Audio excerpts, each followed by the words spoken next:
Agora, o presidente do Congresso Nacional não descarta a possibilidade de ir ao Supremo Tribunal Federal contra a mudança na composição das bancadas na Câmara, aprovada pelo Tribunal Superior Eleitoral.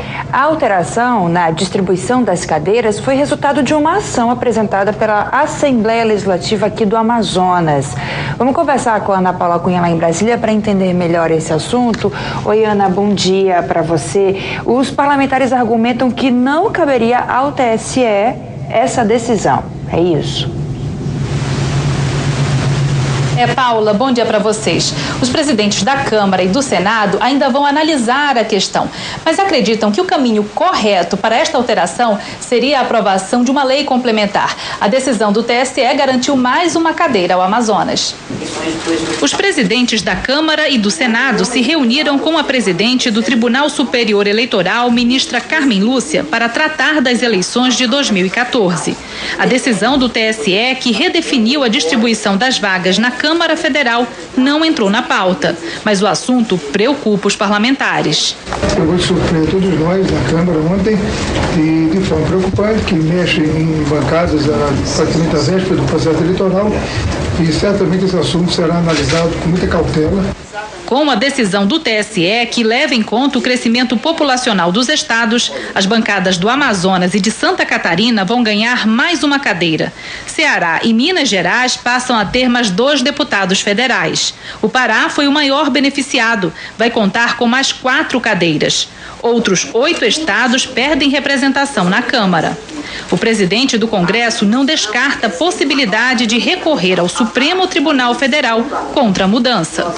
Nós vamos analisar essa decisão, saber se há como contestá-la judicialmente, se é o caso, se o Tribunal Superior Eleitoral poderia fazer essa alteração.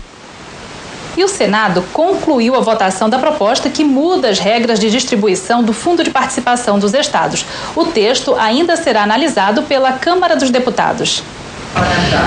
Os novos critérios do Fundo de Participação dos Estados garantem a cada unidade federativa um piso igual aos valores recebidos atualmente no rateio de mais de 70 bilhões de reais. Se depois da distribuição houver sobras de recursos, o montante poderá ser repartido considerando a população e a renda per capita domiciliar. Mas o assunto não está encerrado. Apesar dos novos critérios terem validade até 2017, ao longo desse período, a discussão deve continuar para definir novas regras, como a inclusão de 2 contribuições sociais, a COFINS e a Contribuição Social sobre o Lucro Líquido, na base do Fundo de Participação dos Estados, já que as receitas do Imposto de Renda e do IPI, que hoje compõem o Fundo de Participação, vêm diminuindo. Gisele Loureiro para o Bom Dia Amazônia.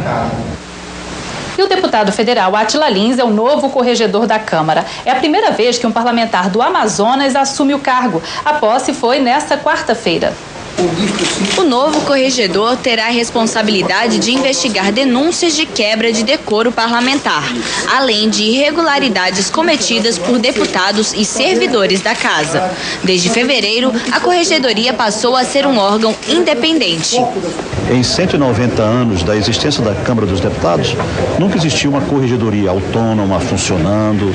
Sempre, quando existiu, foi acoplada à segunda vice-presidência da Casa, o que dava, portanto, aí uma dupla função. Para auxiliar o corregedor nas sindicâncias e processos disciplinares, foram criados mais de 10 cargos. O custo da estrutura da corregedoria este ano ultrapassa 1,3 milhão